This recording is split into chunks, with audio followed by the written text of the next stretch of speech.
I used to believe death was the worst thing that could happen in space. I was wrong. Death would have been mercy. Veratu 1 orbited just beyond Mars, quiet, clean, and isolated. 6 crew members. No nearby traffic. No reason for anyone or anything else to visit. That's why we didn't notice it right away. The thing didn't arrive loudly. There were no alarms, no hull breach, no emergency lights. It slid onto the station like a parasite, finding warm skin. By the time our sensors registered an extra mass on the hull, it was already inside us. We found it attached to docking ring C. It wasn't mechanical and it wasn't organic. It looked like bone sculpted into technology, wrapped in translucent membranes that twitched when we moved too close. Dark veins pulsed along its surface, carrying fluid that flowed against gravity.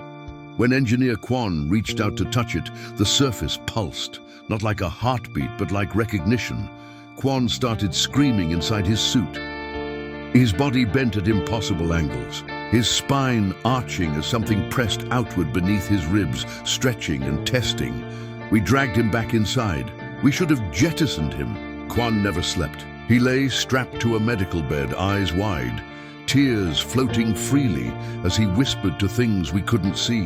His skin softened, sagged, then tightened again, reshaping itself. His mouth split wider at the corners, teeth thinning into needle-like rows that clicked constantly, like it was learning how to chew. He begged us to kill him. Then his chest opened, not violently, carefully. His ribs peeled apart like fingers opening a gift. Inside him, a second ribcage was forming, protecting organs that hadn't existed an hour earlier. Quan smiled and said he could breathe better now. Then he bit off his own tongue and kept talking anyway. By the second day, Veratu 1 wasn't metal anymore. The walls were warm and soft in places, recoiling when touched. Veins spread beneath transparent panels, pumping black fluid in rhythm with our heartbeats. The ventilation system began to breathe. Every inhale sounded wet. Every exhale smelled like blood. Crew members vanished, but they always came back. Different. Ramirez was found embedded in the floor of Corridor B. His legs were gone, fused seamlessly into the deck. His fingers stretched along the walls like roots, nerves exposed and twitching whenever someone walked past.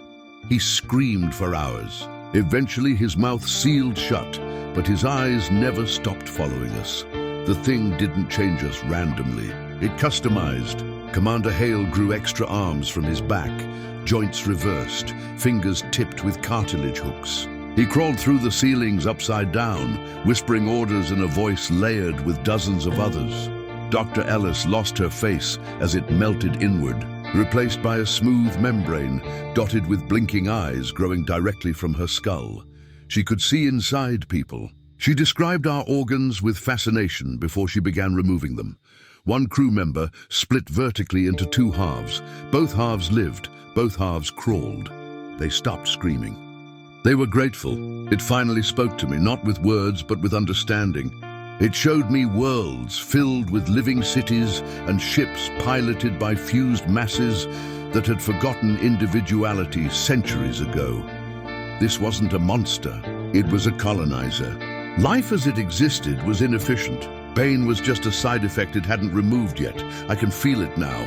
My teeth itch, my bones are softening and reshaping. Something is growing behind my eyes. New ways to see, new angles. I can hear my heartbeat echo through the walls. The station knows where I am. The floor beneath me is warm. It's learning my shape. If you're hearing this, Veratu 1 is already calling to you.